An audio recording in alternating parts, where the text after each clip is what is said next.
ఇక్కడ ఏం అబ్జర్వ్ చేయాలి. ఇప్పుడు ఈ స్టేజ్లో వచ్చారు అనుకున్నాం, సాయిల్ మర్చిపో. ఈ స్టేజ్లో వచ్చినారు మీరు, ఈ టైంలో వచ్చినారు.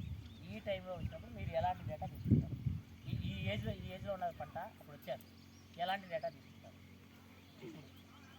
తర్వాత ఈ టైంలో వచ్చారు, మీ మెంటరు అదే మెంటర్ కావచ్చు, లేదా మీ మెంటరు మీకు ఎలాంటి సైజ్ ఉంది ఈ స్టేజ్లో ఉన్నప్పుడు వస్తే?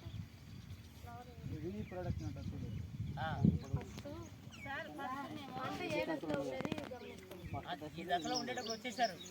ఇదే టైంలో మీ మెంటర్ వచ్చి మీకు ఒకవేళ ఈ స్టేజ్లో ఉన్నప్పుడు వస్తుంటుంది కదా, ఈ స్టేజ్లో ఉన్నప్పుడు వచ్చి మీకు ఎలాంటి డేటా తీసుకోవాలని చెప్పి చెప్పింది. తర్వాత ఎలాంటి డేటాను అబ్జర్వేషన్ చేయాలని చెప్పింది, అదైందా? తర్వాత ఎలాంటి సజెషన్స్ ఇచ్చింది, పంటకి ఇది చేయాలా అది చేయాలనేటువంటి సజెషన్స్ ఏమి ఇచ్చింది, ఇది రావాలి అది చెప్పింది. చెప్పమ్మా. లేదు మెంటర్ చెప్పాలండి.